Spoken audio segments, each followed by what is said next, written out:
Bem, pessoal, boa noite. Eu sou o professor Caí Araújo e vou assumir a cadeira de língua portuguesa com vocês, ok? Então, nós vamos ter aí os encontros para fecharmos um conteúdo programático. Esse material que vocês receberam hoje, na verdade, é um material avulso, mas vocês vão receber o material integral, a apostila de vocês com todo o conteúdo programático. Eu coloquei um conteúdo programático para nível superior, específico mesmo para a banca aí, a Copeve, porque quem for fazer Marechal já aproveita essa vibe aqui de língua portuguesa, se bem que língua portuguesa é universal. Tudo que vamos ver durante o curso servirá para todo e qualquer certame, ou seja, para todo e qualquer concurso. Diferente de um direito administrativo, um penal, um constitucional, né? Um raciocínio lógico, informática, que são consideradas disciplinas em alguns certames básicas, em outras certames específicas, a língua portuguesa não. É universal, ok? Então, todas as informações servirão para qualquer certame, para qualquer concurso, ok? Então, deixe-me me apresentar aqui para vocês mais uma vez. Nós vamos trabalhar a disciplina de língua portuguesa,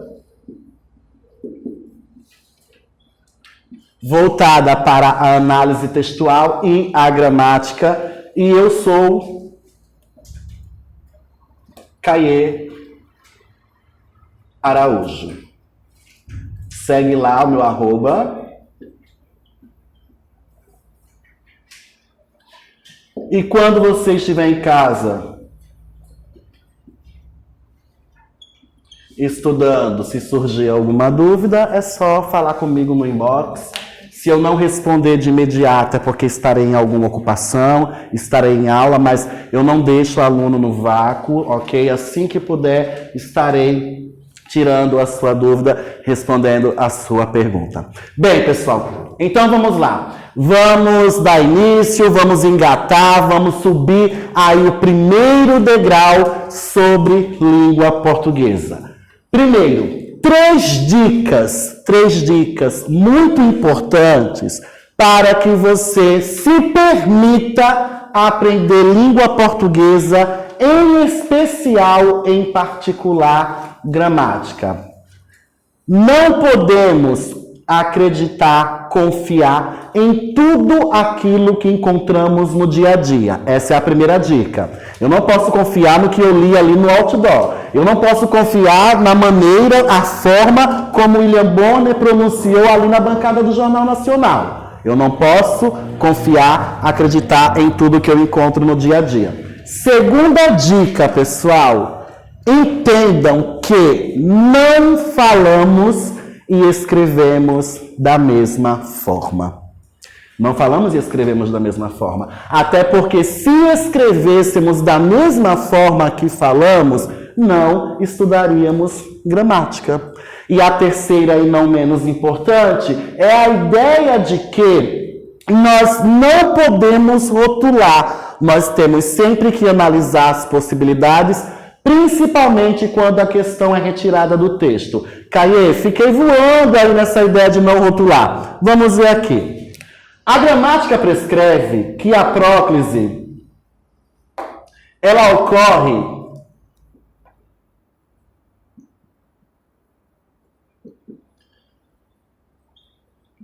certo? Que a próclise ocorre por força de palavras atrativas.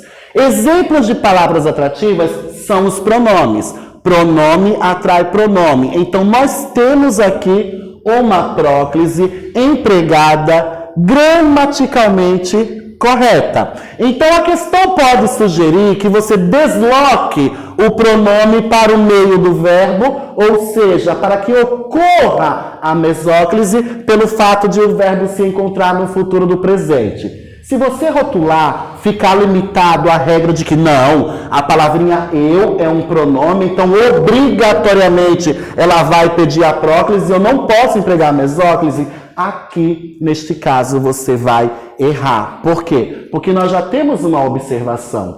Tudo bem, pronome atrai pronome, mas aqui neste caso trata-se de um pronome pessoal do caso reto. E quando a palavra atrativa é um pronome pessoal do caso reto, a próclise é facultativa. Ela vai ser facultativa. Então, se você rotular, armazenar a informação e rotular, você vai acabar errando. Então, temos aqui um exemplo de que não podemos rotular em gramática. Ressalvando aqui, eu não posso acreditar em tudo aquilo que eu encontro no dia a dia. Nós não falamos e escrevemos da mesma forma e não podemos rotular. Está disposto a aprender gramática? Aprendam. Levem estas 3 dicas até o fim do curso. Então, nós vamos trabalhar a gramática.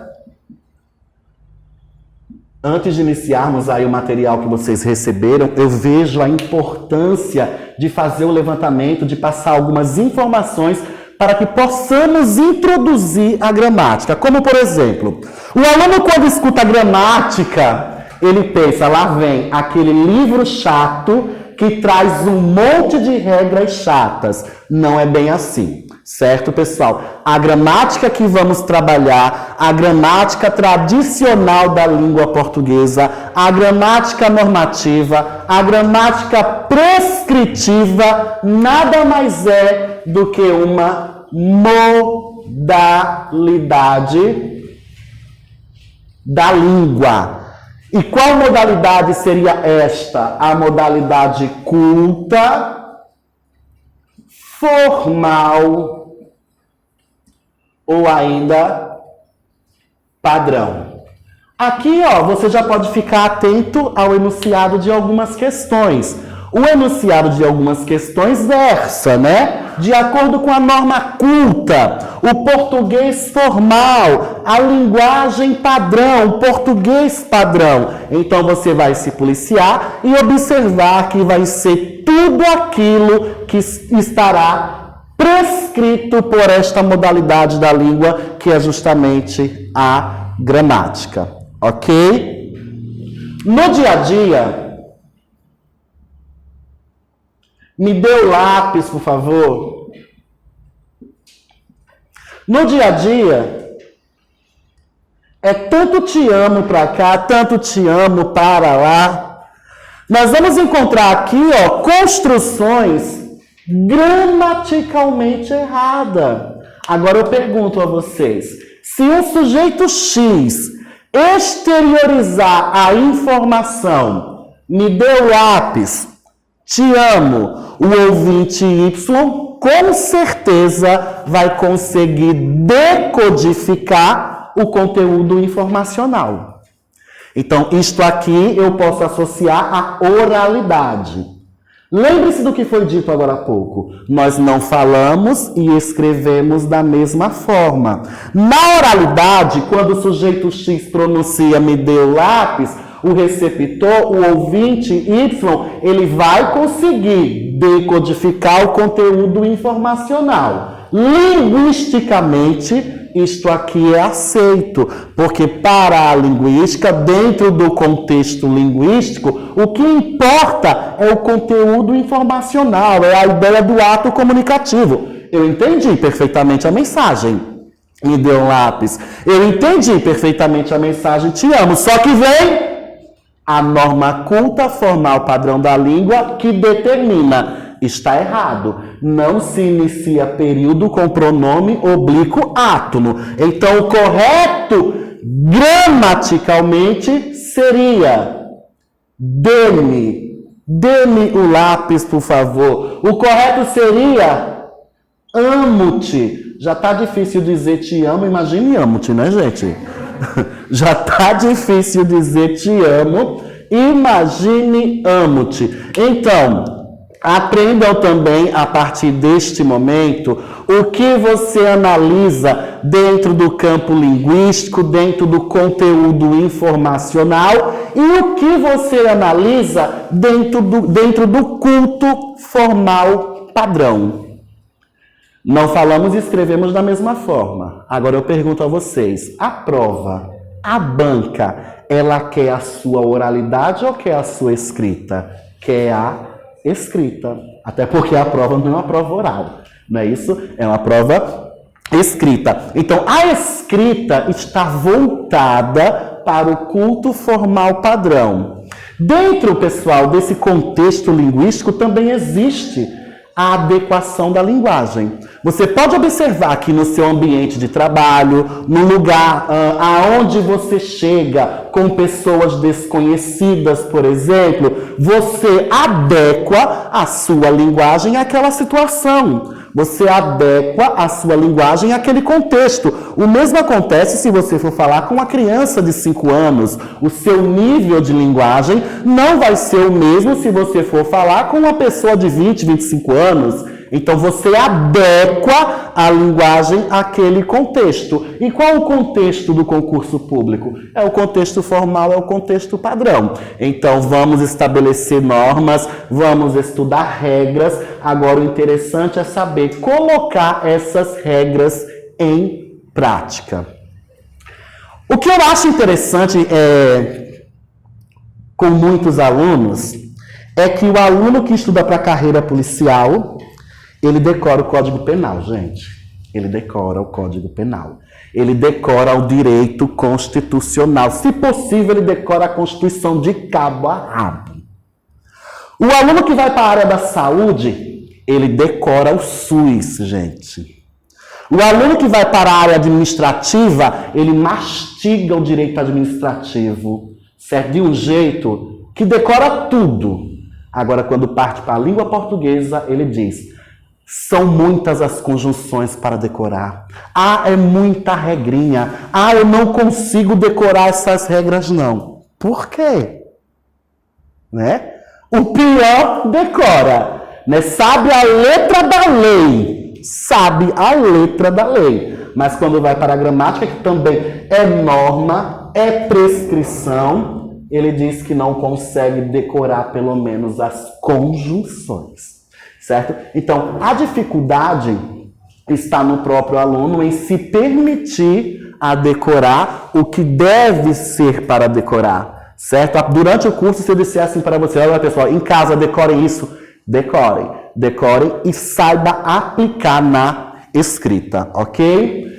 Chegando à nossa gramática em si, a gramática é dividida em 4 partes. Alguns gramáticos trazem uma 5ª parte, que seria a estilística, mas eu vou deixar para trabalhar a estilística com vocês na análise textual. É o tipo de discurso, é a função da linguagem, são as figuras de linguagem. Então isso nós vamos trabalhar no texto, nós vamos contemplar a estilística desta forma. Então, fonologia seria a primeira parte da gramática. Morfologia, isto aqui é a base. Vocês que estão, a partir de hoje, entrando nesse campo do concursando, né? Você que a partir deste momento vai se considerar um concursando, uma concursanda, em língua portuguesa, o mínimo, a base é morfologia. Temos a terceira parte, que é a sintaxe. Vejam bem a pronúncia. Sintaxe, certo? É a parte mais complexa e a mais exigida, a mais cobrada em concurso público. O aluno que não tem um bom domínio em morfologia, obviamente, vai encontrar muitas dificuldades em sintaxe, ok? Na sintaxe nós vamos encontrar os termos, né? Essenciais, integrantes, acessórios, ou seja, sujeito e predicado, os complementos verbais, o adjunto adnominal, o adjunto adverbial, aposto, enfim, as orações coordenadas, as orações subordinadas, a concordância verbal, nominal, a regência verbal, nominal, crase, pontuação. Então vejam como a sintaxe é complexa se comparada à morfologia. Mas a morfologia é a base. Preciso de um bom domínio morfológico para poder analisar corretamente a função dos termos em sintaxe, ok? Vamos estudar tudo isso que eu acabei de citar agora detalhadamente. E a quarta parte, que seria a semântica, já vamos parar aqui para o presta atenção. Semântica é a parte da gramática que trabalha o sentido. Atenção, você que vai fazer Sebrasp, se o seu alvo é Sebrasp, né? A antiga CESP, é corriqueiro. Chovem questões na banca Sebrasp que falam em sentido. Preserva o sentido, altera o sentido, altera o sentido, preserva o sentido. Gente, vejam como é simples. Sentido é significado. Então, a semântica é a parte da gramática que vai trabalhar a significação vocabular. É a parte da gramática que trabalha o significado das palavras. Na banca Sebrasp cai muito a palavra sentido. Preserva o sentido. Em outras bancas, as bancas podem usar o valor semântico, a semântica do termo empregado. Falou em semântica, falou em sentido, é significado. Aqui estão as 4 partes da gramática. É interessante você saber, né, quantas partes a gramática apresenta, o que vai estudar cada uma dessas partes da gramática para que você possa ter uma compreensão bem acessível, ok? Então vejamos aqui. Nosso foco é concurso público, então vamos lá.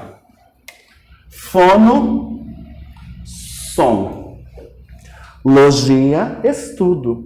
Então, nós teríamos aqui o estudo do som. Já falei para vocês hoje, eu acho que agora vai ser a 4ª vez.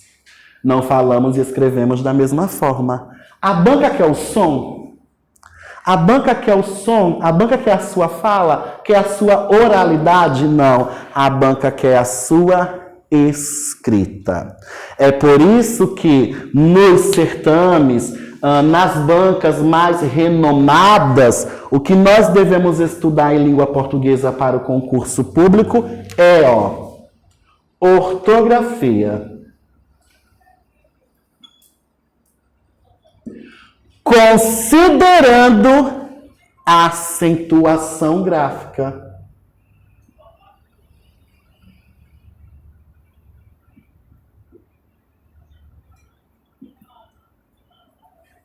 É isto que nós vamos trabalhar somente de fonologia para o concurso público. Se o seu foco é Sebrasp, a banca Sebrasp coloca no edital ortografia, mas ela não trabalha o emprego das letras. Ela trabalha a acentuação gráfica. A acentuação gráfica é uma problemática ortográfica. Já se perguntou por que existe esta dificuldade ortográfica? Nós vamos encontrar as letras, né? O aluno que está estudando em casa, ou o aluno que fica a estudar em casa, ele começa ali, né? Vogal, semivogal, hiato, ditongo, tritongo, dígrafo, fonema, letra. Isso não cai em concurso público mais. Vocês podem até encontrar, né? Aquela prefeitura ali do interiorzinho, né? Coloca lá a palavra que tem o hiato, enfim. Mas Sebrasp, Copev, FCC, FGV, Sesgran Rio, ou seja, essas bancas mais conceituadas não trabalham essa parte da fonologia. O que trabalha é ortografia, considerando a acentuação gráfica. Algumas ainda colocam, né, estrutura e formação das palavras, mas isto ainda é morfologia. Então, voltando aqui. Eu estou aqui articulando sons para vocês. Vocês estão a decodificar esses sons. Se eu quiser transcrever este som ou estes sons, eu vou conseguir fazer essa transcrição através das letras. Letra nada mais é do que a representação gráfica do som. O nosso alfabeto, o alfabeto da língua portuguesa, ele é composto por 26 letras. 26 letras. E de onde sai esta dúvida? De onde sai essa dificuldade em empregar as letras corretamente, traduzindo, engrafar as palavras corretamente? É uma pura questão sonora.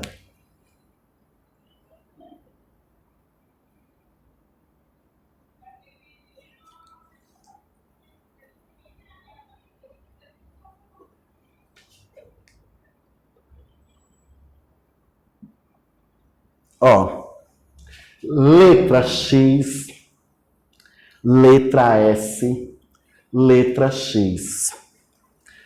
Exame.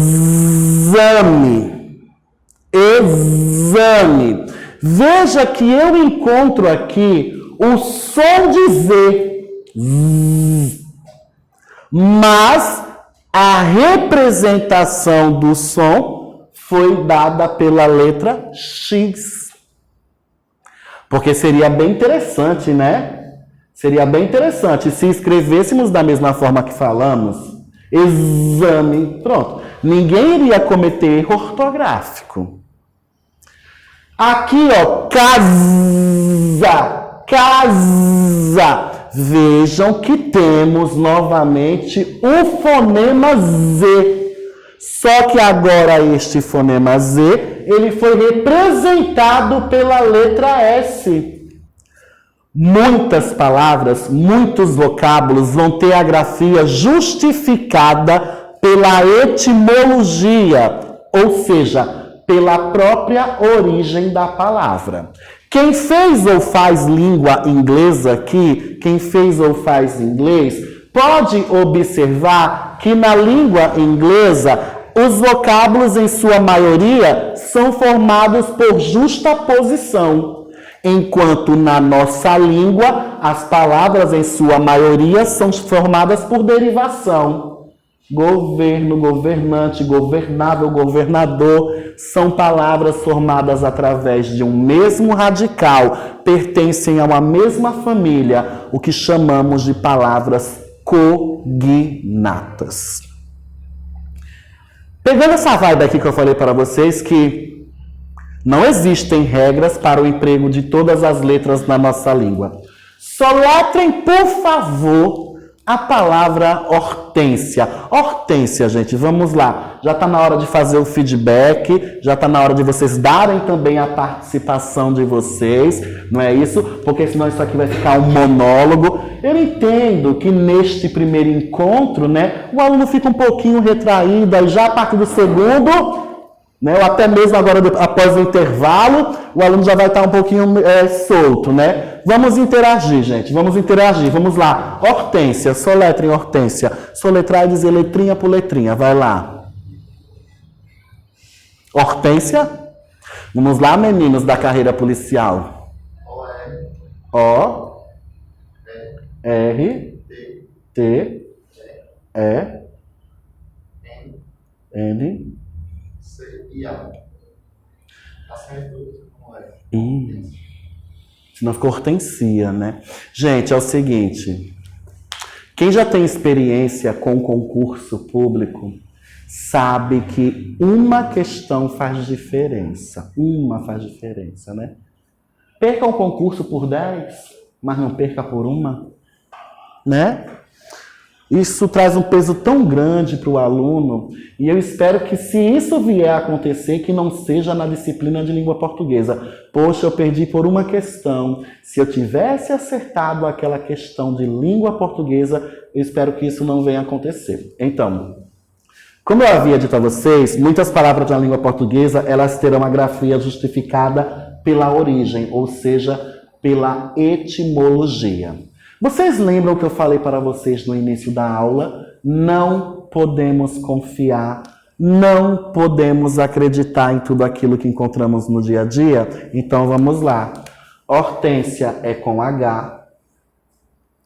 Quem vai justificar o emprego deste H é justamente a etimologia, é a origem da palavra, até porque a letra H na língua portuguesa, ela não representa som algum, não representa som, foi considerada, ou melhor, conservada como letra devido ao número de palavras que são grafadas com H, cuja origem vai justificar essa grafia. E outra, mais uma vez, não rotulem, não confiem em tudo aquilo que vocês encontram no dia a dia.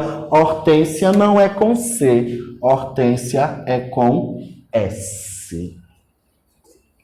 Mas, Caê, o nome da minha vizinha é Hortência com C. Problema dela. A gramática não quer saber, não conhece a sua vizinha. Quantos encontramos por aí? Quantos? Quando gramaticalmente correto,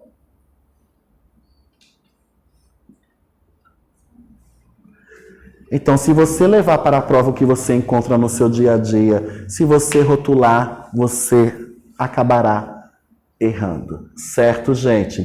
Então, fechando aqui, o que nós vamos estudar durante o nosso curso sobre fonologia é a ortografia, o emprego das letras. Nós vamos trabalhar o emprego das letras e vamos também considerar a acentuação gráfica. Morfologia. Parou? Presta atenção. A morfologia, como eu havia dito a vocês, é a base. É o primeiro degrau. Fono-som, morfo, forma.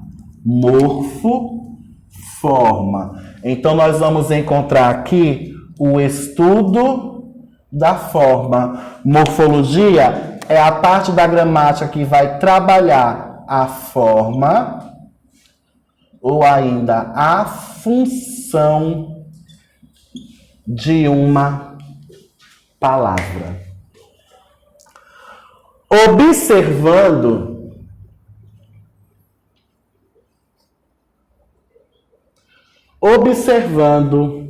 se a palavra, prestem bem atenção, o babado vai começar a ficar forte agora. Observando se a palavra apresenta flexão. Estão vendo esta palavrinha aqui? Flexão. Encontrou esta palavra em qualquer questão de língua portuguesa, automaticamente você deve empregar gênero, número ou ainda grau.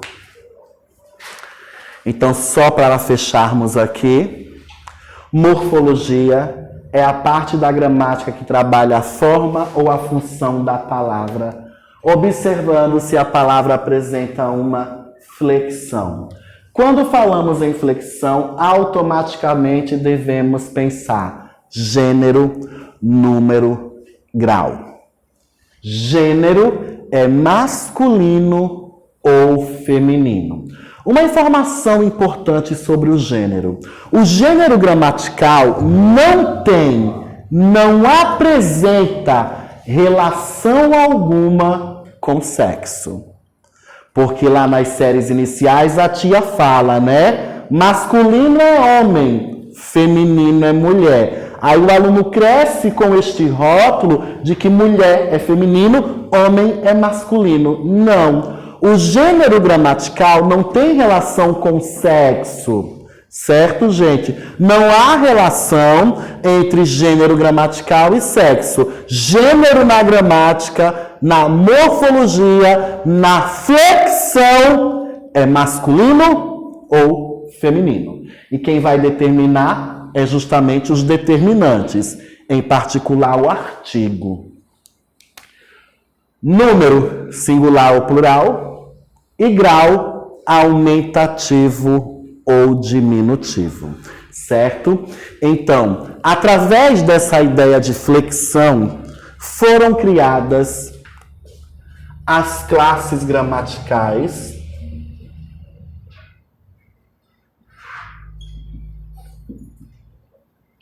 Vocês podem encontrar em algumas literaturas categorias gramaticais.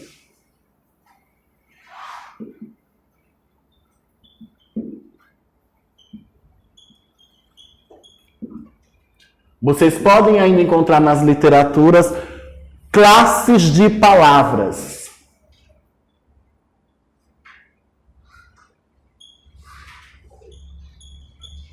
São 10.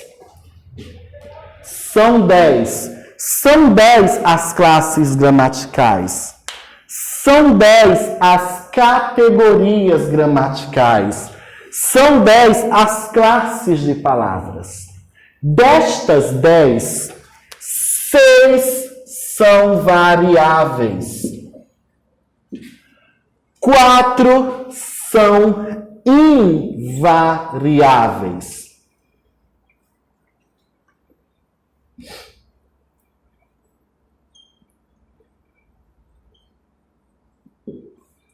Parou? Vamos começar a entender. Afirmar que uma palavra é variável é afirmar que ela tem flexão. Você vai poder mudar o gênero, você vai poder mudar o número, você vai poder mudar o grau. Você muda, você altera a forma da palavra. Afirmar que uma palavra é invariável é porque ela não vai apresentar flexão alguma. Você não flexiona, você não muda, você não altera a escrita, você não altera a forma.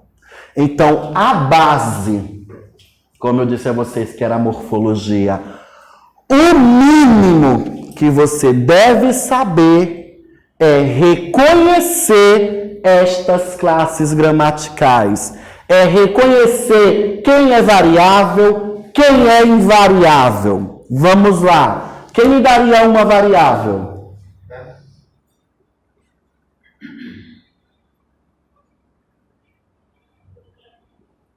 Oi? Verbo. Ok. Ué, Caê, verbo é variável? É sim, gente. Verbo tem flexão de número.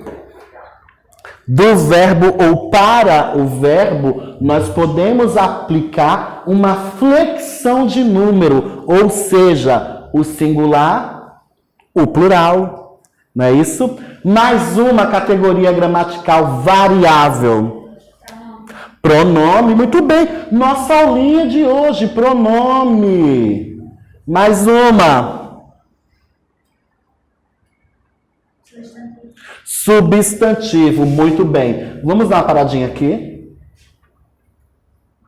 Substantivo.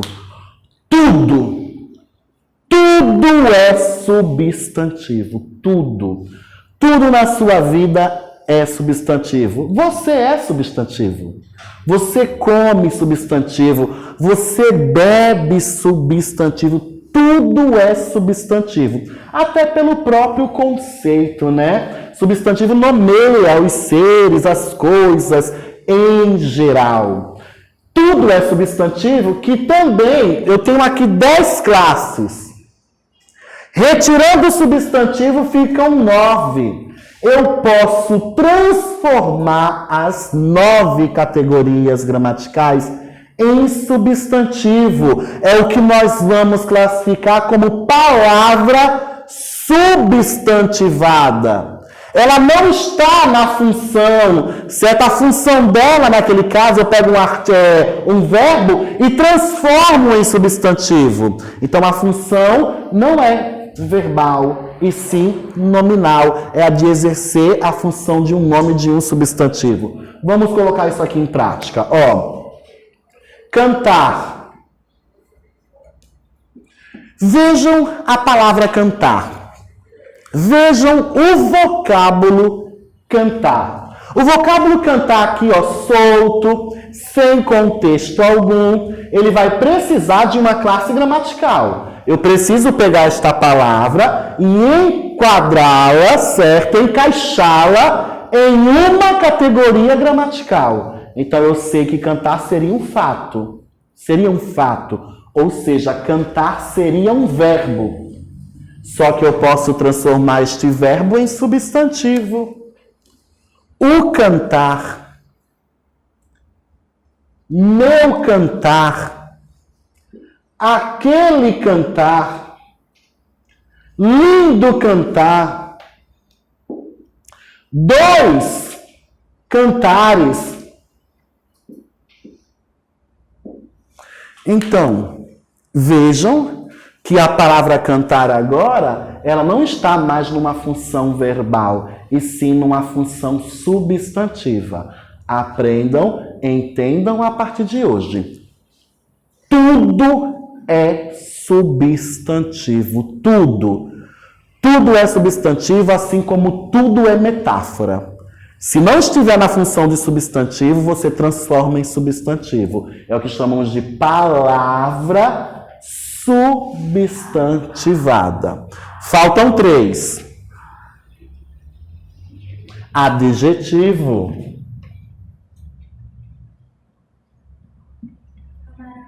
Numeral. Falta só um. Não. Advérbio é invariável.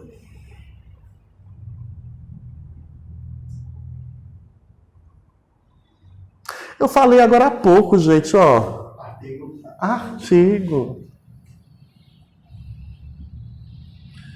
Pronto. Aí você, a partir de hoje, né, como eu falei, a sua vida, a partir de hoje, ela muda. Você está começando a estudar, você está se tornando um concursista, um concursando. Certo? Aí você vai memorizar. Você vai decodificar. Existem 10 classes de palavras.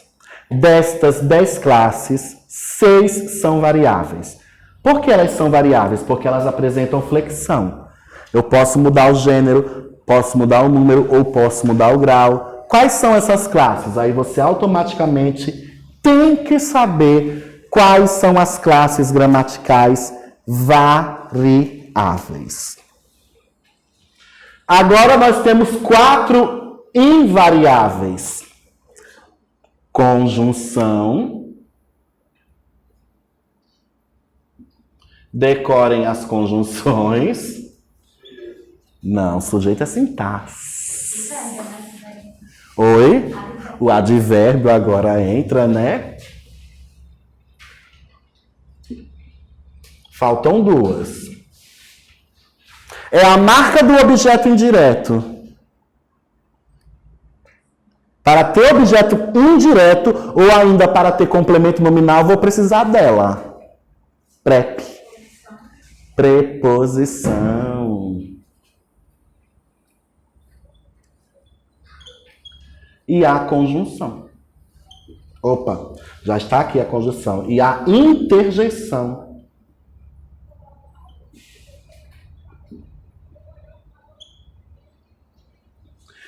Então, um mnemônico para você saber quais são as categorias gramaticais invariáveis, CIPA. CIPA, CIPA. Conjunção, interjeição, preposição e advérbio. Estas são as 4 categorias gramaticais invariáveis. Viu como é importante você saber? Porque você não confunde. Falar o sujeito. Não. Sujeito já é em sintaxe, já. Ó. Sujeito já é em sintaxe. Ok? Pergunta.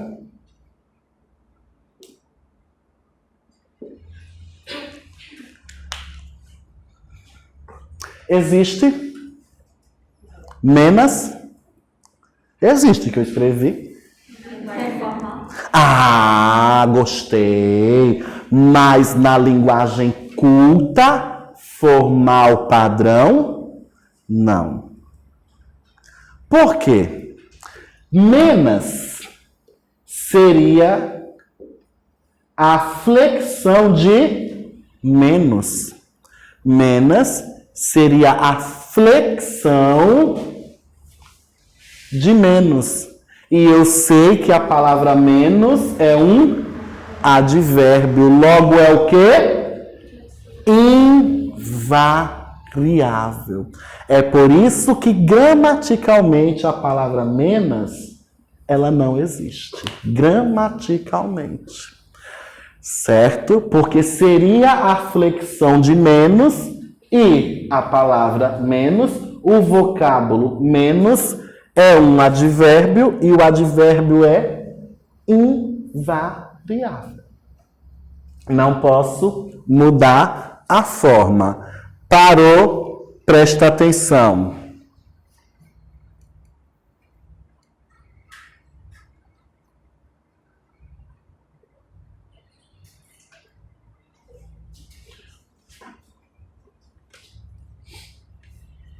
Vamos começar a trabalhar macete, né?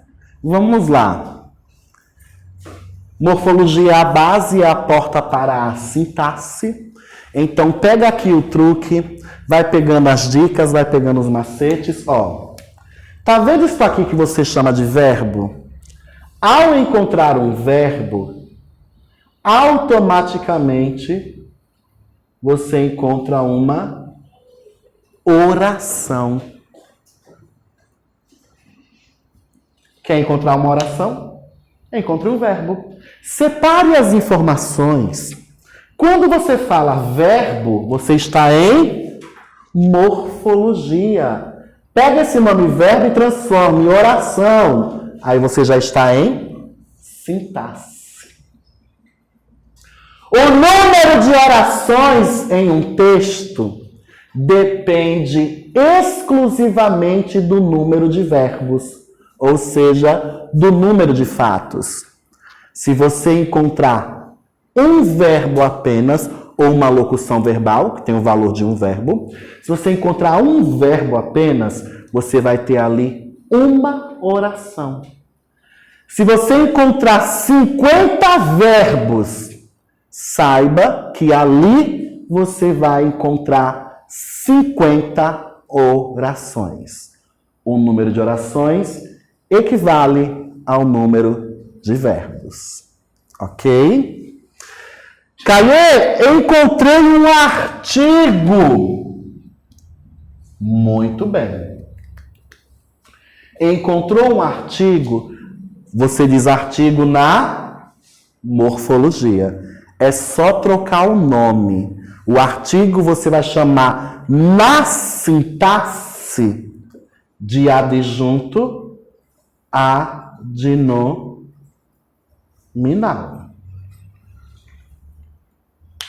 Artigo na sintaxe, troca o nome.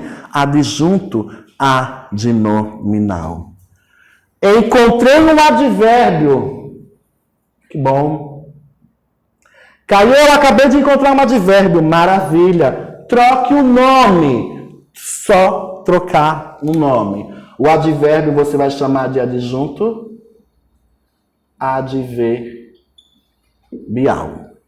Então, pega esse macete aí, essa dica sobre essas 3 classes gramaticais, certo? Que vão exercer uma função sintática. O verbo vai constituir uma oração, o artigo vai ser um adjunto adnominal, o advérbio vai ser um adjunto adverbial. Caio, não teria macete para as outras, não? Até teria, gente, mas, tudo é substantivo. Então, o substantivo ele pode ser tudo lá na sintaxe. Ele pode ser sujeito, ele pode ser objeto, ele pode ser complemento, ele pode ser aposto, ele pode ser tudo. Adjetivo, ele pode ser predicativo do sujeito, predicativo do objeto, ele pode ser adjunto adnominal. Então, com as outras categorias, fica um pouco mais complexo. Ok? Decorem